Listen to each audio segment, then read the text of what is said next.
मैं हूं मेघा और आप देख रहे हैं बॉलीवुड का hottest news show planet Bollywood news. मैं आपको दूंगी बॉलीवुड की सारी लेटेस्ट खबरें, लेकिन उससे पहले let's check out today's headlines.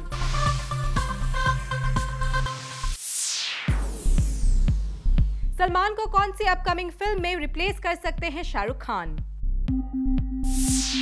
बेबो और सैफ की शादी का नया अपडेट, सैफ ने ऑर्डर की डायमंड रिंग। बताएंगे कंगना फंसी किस इंटरनेशनल कंट्रोवर्सी में। खान वॉर की खींचतान में कटरीना का एंगल एक बार फिर ट्विस्ट ला सकता है, क्योंकि खबर आई है कि कटरीना के ऑपोजिट सलमान को ऑफर हुई फिल्म अब किंग खान की झोली में जा सकती है। कटरीना के साथ स्क्रीन शेयर करने का कौन सा मौका सलमान के हाथ से फिसलकर शाहरुख के हाथ जाता दिख रहा है, ये बताएगी हमारी ये स्टोरी। खबर आई है कि एक अपकमिंग फिल्म में सलमान को रिप्लेस कर सकते हैं किंग खान, वो भी इस फिल्म के लिए फाइनलाइज हो चुकी सलमान कटरीना की जोड़ी को तोड़कर। यही है सलमान और शाहरुख के बीच पैदा हुआ नया इक्वेशन। तो क्या हुआ अगर वांटेड, दबंग, रेडी और बॉडीगार्ड की सक्सेस के बाद सलमान खान हिट मशीन बन गए हैं? तो क्या हुआ अगर सलमान और कटरीना को मिला है इंटरनेट इंजन्स पर द मोस्ट सर्च्ड जोड़ी का खिताब? तो क्या हुआ अगर SRK star my name is Khan के बॉक्स ऑफिस कलेक्शंस को सलमान की फिल्मों ने काफी पीछे छोड़ दिए हैं? इस सब के बावजूद शाहरुख खान को मिल सकता है सलमान को पीछे छोड़ने का मौका, वो भी इसीलिए कि उनके पास डेट्स ही नहीं है। जी हाँ, जूम को पता चला है कि रेंजिल डिसिल्वा के डायरेक्शन वाली इस फिल्म के लिए सलमान और कटरीना फाइनल हो गए थे। सलमान को फिल्म का कॉन्सेप्ट भी काफी पसंद आया, पर एक था टाइगर, दबंग 2, किक और शेर खान की वजह से सलमान को डेट्स एडजस्ट करने में प्रॉब्लम्स हो रही हैं। वहीं डेंजल फिल्म डिले होने से इम्पेशेंट हो गए हैं। इतना ही नहीं, जूम के सोर्सेस की माने तो रेंजिल इतने रेस्टलेस हो गए हैं कि अगर सलमान ने उन्हें within a week dates नहीं दी तो हो सकता है कि वो सलमान को किया हुआ ऑफर लेकर उनके सबसे बड़े राइवल शाहरुख खान के पास चले जाएं। और अगर ऐसा हुआ तो शाहरुख खान को ना सिर्फ कटरीना के साथ अपनी ऑन स्क्रीन पेयरिंग का मौका मिलेगा, बल्कि he will get the opportunity to answer Salman. और शाहरुख का जवाब भी शायद वैसा ही होगा जैसा जवाब रिसेंटली एसआरके से अपने कंपटीशन के बारे में सलमान देते फिरते हैं।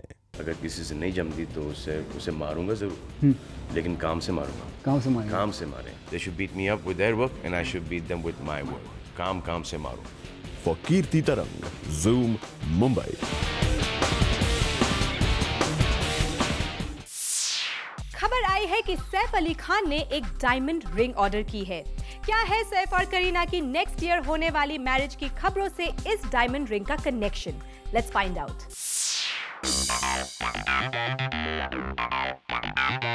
सैफ और करीना ने 2012 में अपनी शादी की डेट भले ही अभी किसी से शेयर ना की हो, लेकिन प्लैनेट बॉलीवुड न्यूज को इन्फॉर्मेशन मिली है कि सैफ ने करीना के लिए 5 कैरेट डायमंड की रिंग ऑर्डर की है। जी हाँ, सोर्सेज की माने तो सैफ ने बैंड्रा बेस्ड एक ज्वेलर्स को दिया है बेबो के लिए डायमंड रिंग बनाने का ऑर्डर, जिसका डिजाइन पसंद किया है खुद छोटे नवाब ने। सैफ ने कई बेशकीमती रिंग्स में से 5 कैरेट डायमंड की रिंग सिलेक्ट की है। सैफ करीना पहले ही बता चुके हैं कि वो 2012 में शादी के बंधन में बंध जाएंगे। हालांकि दोनों अभी भी इस बात पर गोलमोल जवाब देते सुनाई देते हैं। सैफ बेबो दोनों 2007 से एक कमिटेड रिलेशनशिप में हैं और अब दोनों की शादी का वक्त नजदीक आ रहा है। दोनों शादी की तैयारी में जुटे हैं, लेकिन सबसे छिपकर। लेकिन इनकी तैयारियों का इंडिकेशन डिजाइनर मनीष मल्होत्रा हमें पहले ही दे चुके हैं। वैसे ये पहली बार नहीं है जब सैफ बेबो को एक्सपेंसिव डायमंड रिंग गिफ्ट करने वाले हैं। 2007 में उन्होंने अपनी लेडी लव को 1 कैरेट की डायमंड रिंग गिफ्ट की थी। इसके अलावा वो उन्हें कई बार डायमंड गिफ्ट कर चुके हैं। लेकिन जब बात शादी की हो तो छोटे नवाब ने नवाबी अंदाज में अपनी बेगम के लिए बनवा ली 5 कैरेट डायमंड की रिंग। कंगना रनौत पर किया है एक नई कंट्रोवर्सी ने अटैक। कुछ फॉल्स मीडिया रिपोर्ट्स ने कंगना और इंटरनेशनल सेलिब्रिटी पेरिस हिल्टन को आमने सामने ला दिया है। क्या है ये पूरा drama? Is up next. People say 100 things about me, you know, जब हाथी चलते हैं तो कुत्ते भौंकते हैं। कंगना का अंदाजा कितना सही है ये तो कंगना ही जाने, लेकिन इतना जरूर है कि कंगना पर कंट्रोवर्सीज की बारिश कभी खत्म होने का नाम ही नहीं लेती। लेकिन अब की बार कंगना बुरी फंस गई है, क्योंकि प्रिंट मीडियम से सर्कुलेट हो रही है एक खबर जिसमें कहा जा रहा है कि कंगना को इंटरनेशनल सेंसेशन पेरिस हिल्टन की क्लोथिंग लाइन को इंडिया में एंडोर्स करने के लिए अप्रोच किया गया है। वहीं कंगना के पार्ट पे सिर्फ इतनी इन्फॉर्मेशन आई है कि कंगना की सिर्फ बात हुई थी और ये डील फाइनलाइज भी नहीं हुई, मगर तब तक प्रिंट पे ये लिखा गया कि पेरिस हिल्टन के इंटरनेशनल क्लोथिंग लाइन ने कंगना को उनके ब्रांड को रिप्रेजेंट करने के लिए अप्रोच किया है। Things got worse as Pragya Narang from the event company that is managing the Paris Hilton clothing line launch in India said Paris Hilton's fashion officially denies approaching Kangana, who claims that she is all set to be the face of the fashion line. Paris is a global megastar and doesn't need anyone to be the face of her fashion line anywhere in the world. बात सही भी है, Paris Hilton को India में अपनी fashion line endorse करने के लिए कंगना की क्या जरूरत, ये बात कंगना और उनके पब्लिसिस्ट भी रियलाइज कर रहे हैं। First of all, me and my PR has nothing to do with these stories. We have no idea where they come from. Kangana Ranaut की रिप्रेजेंटेटिव साफ कह रही है कि कंगना ने पेरिस हिल्टन से अध्ययन सुमन के थ्रू कोई इंटरेक्शन नहीं किया। कंगना's PR quotes, "The query for the representation came to Carving Dreams long after the cessation of Kangna's relationship with Adhyayan. Neither Kangna nor any of her agents have ever met Paris Hilton. Kangna has also never commented in the media on this issue herself. As this sort of reporting is very damaging to her reputation, Kangna is taking legal action against the publications that have carried this news without verification." कहा जा रहा है कि कंगना इन controversy से बहुत परेशान हो गई हैं एंड इसीलिए उन्होंने उस न्यूज़पेपर कंपनी को सू करने का डिसीजन लिया है। जितनी बड़ी कंट्रोवर्सी उतनी ही बड़ी problem and we are sure this time you really care. I will do what I want to do and people can continue to do what they are doing, you know. So I think that's the best way and that's where we leave it. Amitabh Bachchan ने भी finally Hollywood की train पकड़ ली है। Big B किस Hollywood project से जुड़ने जा रहे हैं, बताएगी हमारी नेक्स्ट स्टोरी। फाइनली सदी के महानायक अमिताभ बच्चन ने भी हॉलीवुड का रुख कर लिया है। बिग बी हॉलीवुड की एक मेगा बजट फिल्म का हिस्सा होंगे। इस फिल्म का टेंटेटिव बजट $125 मिलियन है। फिल्म का टाइटल है द ग्रेट गैट्सबी और इस फिल्म में बिग बी एक मेयर का रोल करते हुए नजर आएंगे। बिग बी एंड कई टॉप हॉलीवुड एक्टर्स की कास्टिंग वाली ये फिल्म 3D और 2D में बनाई जाएगी। रिसेंटली दीपिका पादुकोण ने जूम से एक्सक्लूसिवली बात की और बताया सैफ के ऑपोजिट अपनी अपकमिंग फिल्म प्रोडक्शन नंबर 3 के बारे में। क्या है ये प्रोडक्शन नंबर 3, खुद दीपिका से ही सुन लीजिए। Hi, welcome Deepika. Thank you. How's Cocktail coming along? We've actually almost finished about 80% of the film. We still have a small schedule left. And I think it's definitely going to be one of my most special films after Om Shanti Om and Love Aajkal. Why? I mean, something about the role? About this, I think the script, the kind of role, the kind of journey that we've all gone through with the film, and even personally, I think we all got along really well. We've had a great time making the film. So I guess on the whole, it will be a very special film for me. We heard that the look was inspired from Ash's look in Dhoom. Is that true? In Cocktail? Yeah. No, not at all. I'm saying Cocktail. It's not even Cocktail. It's production number 3. Production number 3. There's no title for it yet. No, not at all. Okay. I think Anaita's outdone herself. She has done Dhoom earlier. She's done Love Aajkal as well. But I think the look that you're going to see me in this film is something that you all have not seen me do before, and I don't think Indian cinema has ever seen before. Of the 7 sins, okay, which is the deadliest? Lust, gluttony, greed, laziness, wrath, pride, envy. For me, gluttony. All the way. I love eating. I'm a huge foodie. And I mean, I don't get the opportunity to indulge very often, and desserts are my weakness. Other than gluttony, pride, envy? I think anything in moderation is fine. So all the sins? Yeah, I guess, like I said, I guess it depends where you use it, how you use it. It's not bad to be proud of yourself. It's not wrong to envy. But like I said, everything in moderation is fine. Thanks so much, Deepika. Thank you. Thanks. Soha Ali Khan की film sound track की tagline थोड़ी चौंकाने वाली है, What the F? फिर भी सोहा है confident कि उन्हें सेंसर की क्लियरेंस मिल जाएगी। क्या अपनी मॉम की वजह से?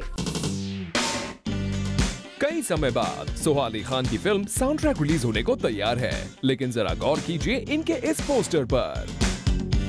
जब हमने सोहा से पूछा इस बारे में, सोहा का जवाब कुछ यूं था। I think most people know what F refers to. I'm too polite to say. Soha का मानना है कि इससे सेंसर बोर्ड को कोई प्रॉब्लम नहीं होगी। शायद मम्मी शर्मिला टैगोर का सपोर्ट जो होगा फिल्म साउंड ट्रैक के लिए। I don't think कि जब आप फिल्म देखेंगे, और मैं इनकरेज करूंगी लोगों को इस फिल्म देखने के लिए, because there's nothing. This film is a very positive film.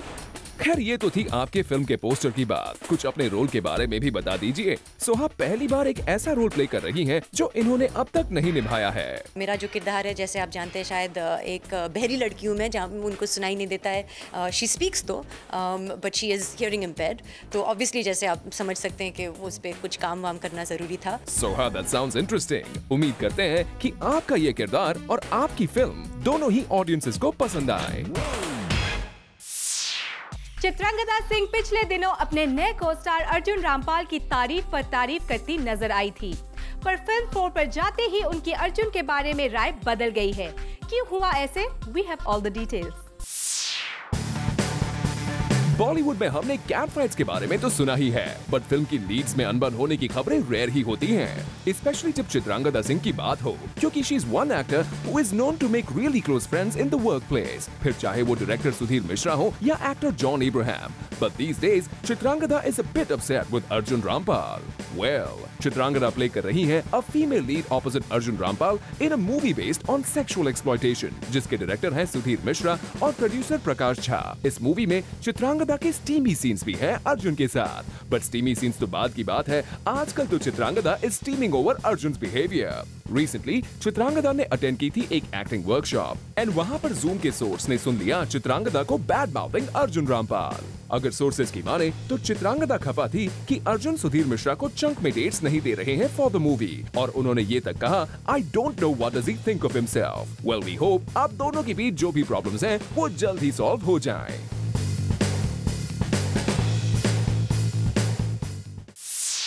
Recently खबर आई थी कि मधुर भंडारकर फैशन के सीक्वल बनाने जा रहे हैं, लेकिन जूम को मधुर ने एक्सक्लूसिवली बता दिया है इस खबर का सच। गॉसिप के गलियारों में जो खबर आई थी कि मधुर भंडारकर बना रहे हैं फैशन का सीक्वल, इस खबर को डिनाई कर दिया है खुद मधुर भंडारकर ने। नहीं, ये अभी तक पक्का नहीं है। ये हमारे दिमाग में, मेरे और दिमाग में आइडिया ज़रूर आया था, और रॉनी स्क्रू वाले जो हमारे प्रोड्यूसर है, जो मेरे पार्टनर है, हमारे साथ में बनाई थी फैशन, लेकिन अभी ये तय नहीं है। मुझे पता नहीं है किसी स्टोरी आई है, लेकिन ऐसा तय नहीं है, दिमाग में है, लेकिन अभी फिलहाल मेरे ख्याल से मेरा कॉन्सेंट्रेशन हीरोइन पे रहेगा। ये तो आपने खुद सुन लिया मधुर भंडारकर से। जी हाँ, Madhur is now concentrating just on his dream project heroine, और उनकी फिल्म फैशन के सीक्वल को बनाने में अब है काफी वक्त। दरअसल मधुर भंडारकर पहुंचे लाल बाग के राजा के दर्शन करने। तकरीबन 8-10 साल से आ रहा हूँ यहाँ पे, और हमेशा ही गणपति पापा का आशीर्वाद रहा है। इस बात की मुझे खुशी है, जो मुझे यश मिला, जो सफलता मिली इतने सालों से, ये गणपति का आशीर्वाद है। चाहे सिद्धिनाथ मंदिर हो, मैं इतने सालों से चल के जा रहा हूँ, और यह लाल बाग का राजा हो, तो बहुत अच्छा लगा। पूरे परिवार के साथ, दोस्तों के साथ मैं इधर आया हूँ, और बहुत ही अच्छे दर्शन हुए। मधुर भंडारकर तो कई सालों से करते आ रहे हैं लाल बाग के राजा के दर्शन, तो लगे हाथ हमने मधुर जी से ये भी पूछ ही लिया कि आखिर क्या मांगा उन्होंने गणेश जी से। मैंने प्रार्थना की सबको, सबके लिए अच्छा हो, दोस्त के लिए, इंडस्ट्री के लिए, देश के लिए, सबके लिए। ये तो बड़ा मॉडेस्ट आंसर था मधुर जी। खैर ठीक है, कभी कभार दूसरों के बारे में सोचना भी अच्छी बात है। प्लैनेट बॉलीवुड न्यूज में फिलहाल वक्त है एक छोटे से ब्रेक का, लेकिन आप कहीं मत जाइएगा, क्योंकि ब्रेक के बाद हम आपको दिखाएंगे नरगिस फाकरी का हॉट फोटोशूट।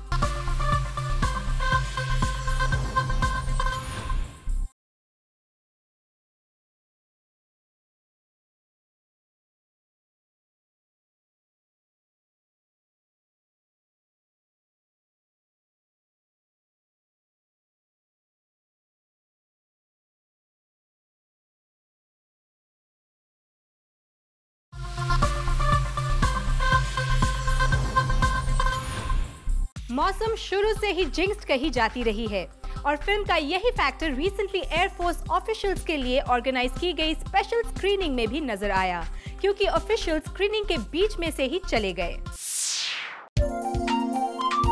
मौसम की एक वेरी इंपॉर्टेंट स्क्रीनिंग अधूरी छूट गई। रिसेंटली डायरेक्टर पंकज कपूर ने एयरफोर्स ऑफिशियल्स के लिए रखी थी एक स्पेशल स्क्रीनिंग, क्योंकि उनकी फिल्म में है कई एयरफोर्स को प्रोजेक्ट करने वाले सीक्वेंसेस। ऐसे में पंकज नहीं चाहते थे कि एयरफोर्स ऑफिशियल से गो अहेड लिए बिना वो अपनी फिल्म रिलीज करें। इसीलिए उन्होंने एयरफोर्स ऑफिशियल्स के लिए एक स्पेशल स्क्रीनिंग रखी, पर ये पूरी फिल्म देखे बिना ही एयरफोर्स ऑफिशियल्स चले गए। जी हाँ, मौसम की एयरफोर्स ऑफिशियल्स के लिए रखी गई ये स्क्रीनिंग भी उसी जिंक से नहीं बच पाई जिसने मौसम को कई बार परेशान किया है। फिल्म पूरी होने में कई हर्डल्स आए थे और इसी स्क्रीनिंग में भी ऐसा ही हुआ।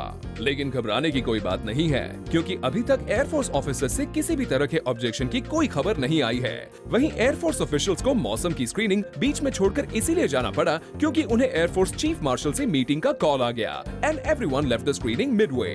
फिर अगले दिन एयरफोर्स ऑफिशियल्स की पूरी टीम को मौसम की आधी फिल्म दोबारा एक स्क्रीनिंग में दिखाई गई, तब जाकर फिल्म को गो अहेड का नॉड मिला। प्लैनेट बॉलीवुड न्यूज में फिलहाल वक्त है एक छोटे से ब्रेक का, लेकिन आप कहीं मत जाइएगा क्योंकि ब्रेक के बाद हम आपको दिखाएंगे नरगिस फाकरी का hot photoshoot.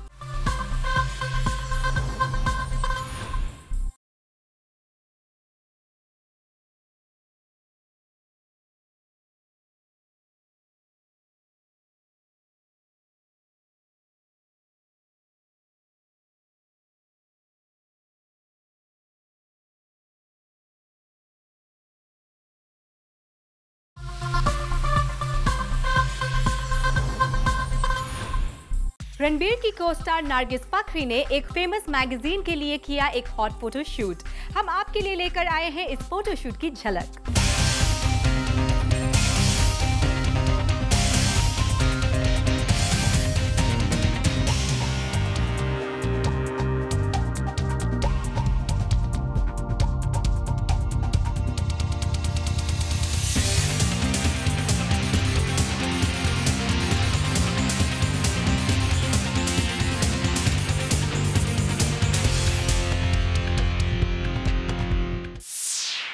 With this, it's a wrap. See you tomorrow at 7 p.m. for your daily dose of B-Town's hottest news, gossip and scoops, only on Planet Bollywood News. Till then, keep watching Zoom, India's #1 Bollywood channel.